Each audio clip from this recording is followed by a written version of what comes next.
Fala pessoal, Marcos Debona aqui do Contém Spoiler, mas dessa vez não contém spoiler, é isso aí, eu vou inaugurar agora um novo formato de vídeo aqui no canal, que eu vou me concentrar no primeiro ato dos filmes, por isso não vai ter spoiler, pode ficar tranquilo que você não vai ter a sua experiência estragada caso você ainda não tenha visto o filme. E mais do que isso, esse vídeo é justamente para você ver antes de assistir o filme, para você prestar atenção em alguns detalhes que vão aparecer logo no começo do filme e vão se refletir mais para o final do filme, porque no primeiro ato são plantadas as sementinhas, são mostrados, são dadas pistas de vários elementos que vão aparecer mais para o final e que vão tornar a experiência mais rica ao assistir essa história. Então vamos lá, e o filme que eu vou analisar hoje aqui é eu não sou o Thanos, mas dou minhas cacetadas. Five Nights at Freddy's. 5 noites no Freddy's. Em português tem um subtítulo lá que não importa pra gente, né? Então vamos lá, vamos conhecer. Isso aqui é o crédito, como você está vindo, mas tem uma sequência antes do crédito. Então vamos a essa sequência. E vamos prestar atenção na primeira imagem que aparece do filme, no primeiro frame que aparece nesse filme. Temos olha aí, isso aí é um parafuso que está sendo retirado, né? Uma pessoa ali está com a mão mesmo, tentando desosquear um parafuso. Isso diz muito sobre o filme, porque o filme fala sobre bonecos que são máquinas, e você vai ter que usar bastante esse tipo de recurso, de manipular, né, esses bonecos, de dar um jeito de tirar os parafusos, de desmontar literalmente para matar esses bonecos, enfim, para sobreviver nesse universo, né? E é claro que a sequência de abertura, ela vai ambientar a gente dentro do principal cenário desse filme, que é a tal pizzaria, uma pizzaria abandonada, né? E agora vai aparecer um elemento também muito interessante. Olha, esse personagem aqui, deixa eu diminuir um pouco só.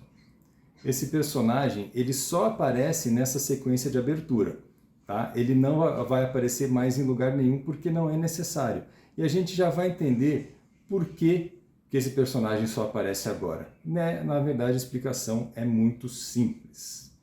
Né? E aí o que acontece? Ele entra num tubo de ventilação, que é outro elemento muito importante para o filme também. Né? Isso é um clichê de vários gêneros, de ação, de terror, entendeu? Tá lá o cara com a lanterna dentro do tubo de ventilação, tentando fugir de alguma ameaça, e daqui a pouco vai aparecer a grande ameaça que ele vai ter que enfrentar. Então aqui o personagem, olha, é capturado e a gente vê tudo através de uma câmera subjetiva, né? Então a gente não sabe quem capturou ele, porque não está na hora de mostrar. A gente está só no primeiro ato plantando sementinhas, plantando pistas. Então a câmera é subjetiva justamente para a gente não ver quem o capturou. Então ele é capturado e depois ele é colocado nesse dispositivo aqui. Vejam lá, ele fica preso e tem uma ameaça ali, tem um boneco, uma traquitana ameaçando o personagem. E o que ele tem que fazer para se livrar? Olha ali, ó, ele tem que tirar o parafuso que prende ele na cadeira. Essa é uma cena bem interessante no final do filme, eu não vou ficar aqui dando spoiler, mas vai acontecer uma situação que é semelhante a essa, enfim. Então o cara tá lá muito louco, vem aquela ameaça em cima dele e de repente corta. Por quê? Porque não é hora ainda de mostrar o sangue, não é hora de mostrar o terror, o horror, o slasher. Não, corta para um cenário dentro da pizzaria, que é onde acontece o filme, e aí a gente vai para a cena dos créditos. Então, quando a gente fala de créditos, a gente não está falando só de uma hora ali que vai aparecendo os nomezinhos do filme. Olha só o que está aparecendo aqui. Aparecendo aqui uma parede cheia de desenhos, né, que são muito importantes para o filme. Né? A gente sabe que tem uma personagem no filme que gosta muito de desenhar e tem desenhos que são muito simbólicos, que chamam muita atenção, que tem bastante importância. Mas o mais interessante dos créditos iniciais vem agora. Começa a aparecer o joguinho, né? Esse filme foi inspirado num joguinho, então aparecem as pizzarias, aparecem lá os bonecos. Olha interessante, olha isso aqui. Tem um cara que veste uma fantasia. Eu vou até voltar aqui um pouco para vocês verem direito. Ó. Tá vendo lá? é uma pessoa que veste uma fantasia de boneco. Isso é bem interessante, vai ser interessante no final do filme. Olha o que esse boneco faz, ele leva uma criança embora. Tá vendo ali? Aí ele chega lá, distribui balões e leva outra criança embora. Ah, que interessante. Daí aparece outra vez o boneco e leva outra criança embora. Cara, eu acho que o filme tem a ver alguma coisa com isso aí. Então temos lá câmeras de segurança, monitoração, e olha lá o boneco. Olha lá o boneco. Ele leva outra criança embora. Gente, não sou eu que estou dando spoiler do filme, tá? É o próprio crédito do filme que está contando essa história. Só a última criança, ele vai levar embora pela mão, conduzindo pela mão. Larguei a informação aqui e saí fora. Saí fora. Olha o bonecão lá. Agora vamos ser apresentados ao personagem principal, que é o Mike. Ele aparece acordando, que não é muito comum, até uma regrinha de roteiro evita fazer personagem acordar. Mas aí a gente já vai vendo vários elementos importantes. Aqui, ó, tá vendo? É um livro que fala sobre sonhos, Teoria dos Sonhos, que é um livro que vai ser importante no filme. Aqui do lado, aqui também, ó, tem os remédios do Mike. Então ele guarda o remédio, levanta e a câmera vai para o teto, onde tem um pôster do Nebraska. E aí corta.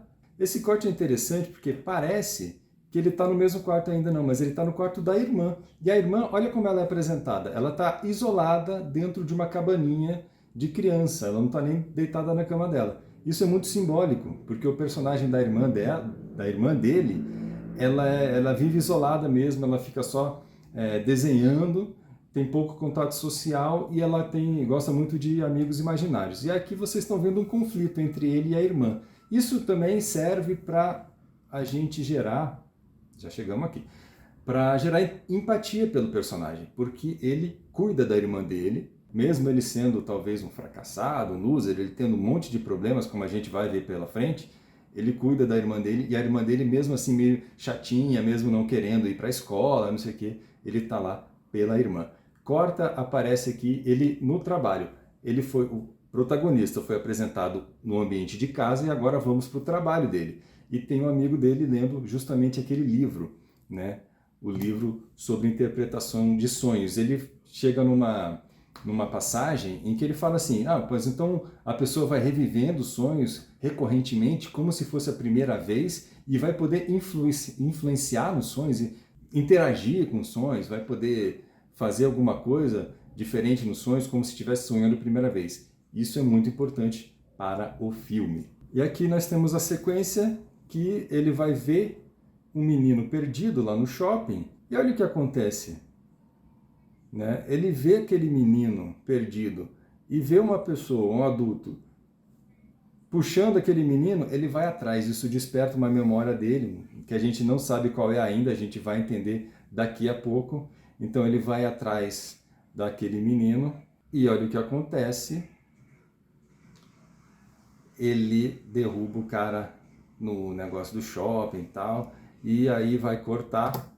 Olha só. Aí agora estamos num outro ambiente e aqui essa imagem é de uma câmera de segurança. Isso pode ser previsto no roteiro? Pode ser previsto no roteiro, sim, geralmente é previsto. Não tem como saber, eu não tenho o roteiro escrito do filme para saber se foi previsto ou não.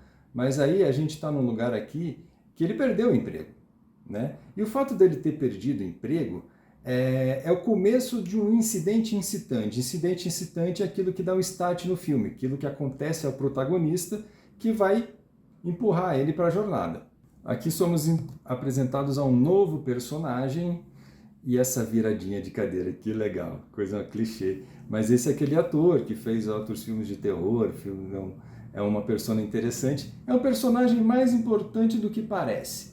E eu vou só largar essa informação aqui, não vou falar mais nada, porque esse vídeo não tem spoiler. Então aqui a gente tem um diálogo expositivo, do cara falando que o Mike não para em emprego nenhum, fica aquela coisa lá, e aí a gente tem uma situação interessante aqui. Quando ele vai falar o nome, ele para, faz uma pausa, e ele observa bem quem que é o tal do Michael. Aliás, o shh. E aí a gente tem um beat na cena, né? O que é um beat na cena? É quando muda toda aquela configuração que tinha. Eles estavam ali num diálogo meio tenso, o cara dando bronca nele, de repente muda tudo, ele está bem mais amigável, oferece um café. Por que será que isso está acontecendo? Será que é essa coisa quando ele viu o nome do Michael lá, ele reconheceu, aconteceu alguma coisa, e aí o que vai acontecer é que ele vai oferecer um novo emprego ao Michael, né? Faz parte do incidente incitante, ele pede emprego, depois ele vai tentar um novo emprego. E aí ele, não, tá escapando? Não, volta, vem pra cá, vem, senta aqui, viu? Como se fosse uma pessoa que estava escapando das garras dele, não, volta pra cá que eu vou te oferecer um emprego. E você já deve estar imaginando que emprego que é esse, que tem a ver com a primeira sessão do filme, a primeira sequência do filme, né? Que é aquele cara que trabalhava de segurança, blá, blá. Ou seja, tudo que aconteceu com aquele cara pode acontecer com o Mike. Mas aí o que acontece é o seguinte, tem uma coisa bem interessante também. O recrutador fala que o horário é diferente. Então o Mike fala, I don't do nights. Em português, que é eu não trabalho à noite. I don't do nights. E o nome do filme em inglês é Five Nights at Freddy's. Ou seja, ele não trabalha à noite, mas o trabalho é para ser feito à noite, né? Five Nights, 5 noites no Fred. Então tem essa sacadinha aí do roteiro, essa sutileza. E aí a gente tem mais ou menos uma recusa ao chamado na jornada do herói, né? Porque ele não pode aceitar, porque ele não quer trabalhar à noite. Mas, obviamente, a gente sabe como isso vai se desenrolar. Aqui ele está de volta para casa e a gente tem um pouco mais da apresentação da personagem da Abby. Ela está lá só desenhando, ela não quer comer, ele insiste para que ela coma. No desenho aqui, ó, tá ele no centro do desenho, isso é muito importante, é um detalhe interessante que vai chegar mais para frente. E aí eles vão entrar num pequeno conflito, que sempre tem que ter. Ele vai forçar e eles quebram o giz. Então, os dois estavam segurando o mesmo giz, isso se quebra, como se fosse simbolizando uma frágil representação do que eles são, né? Da conexão que tem entre eles. E aí ele senta na cama e ela diz que ele está sentado em cima de um amigo imaginário dela. Mais tarde ele vai dormir, ele toma a pílula para dormir, põe um negócio para sonhar, põe a fita com sons da natureza e ele olha para aquele pôster do Nebraska que apareceu no começo do filme justamente para ele se lembrar do sonho que ele estava tendo, para se lembrar de um sonho recorrente que ele tem.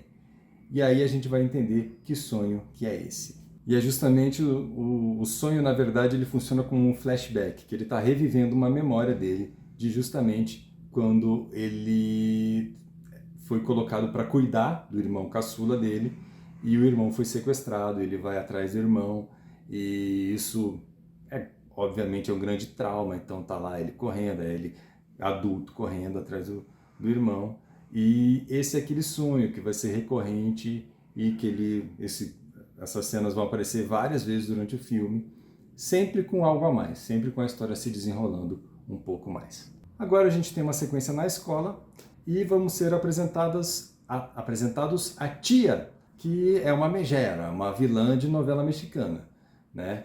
Que está querendo tirar a guarda da menina do Mike. É uma personagem rasa.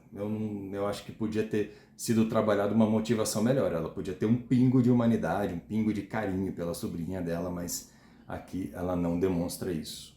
Aí o Mike meio que se vê assim sem saída, sem solução, ele pensa em ceder, ele pensa, né, como se fosse mais uma recusa também ao chamado, então já que é assim eu vou abandonar minha irmã, vou deixar ficar com a minha tia, que de repente vai criar melhor ela, mas a gente tem esse diálogo aqui entre o Mike e uma médica, né, parece uma professora, mas ela é chamada de médica na escola, e ela diz, olha, no centro dos desenhos que a Abby faz, que ela gosta de desenhar, está sempre ele.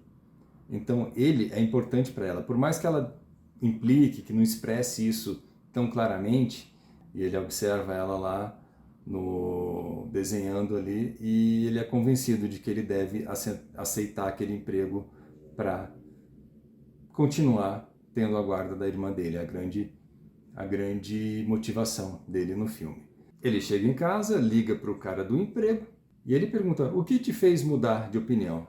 E aí ele vai olhar para a irmã dele. E foi por isso que ele mudou de opinião. Esse é o fim do primeiro ato, né? A partir de agora, o filme vai entrar no primeiro ato, a gente vai ficar por aqui, né? E ele vai começar a trabalhar na pizzaria e várias coisas interessantes vai acontecer lá. Bom, gente, então é isso aí. Esse foi um vídeo um pouco diferente do canal, a primeira vez que eu estou fazendo isso. Espero que dê certo, espero que vocês gostem. Olha, o filme, eu acho que tem alguns problemas meio sérios de roteiro, né? Ele começa bem, como a gente viu ali, mas de repente vai chegando para o final, vai ficando um pouco sem pé na cabeça. Mas o filme está fazendo bastante sucesso. É baseado num jogo, né? Então tem muita gente que gostou do jogo, foi ver o filme está tendo bastante bilheteria. Bom, então você vai ver se você quiser. E se você for assistir o vídeo, se lembra bem desse filme, dos detalhes que aparecem ali no primeiro ato e presta bem atenção que você vai curtir bem mais quando você for ver esse filme no cinema. Valeu e até a próxima.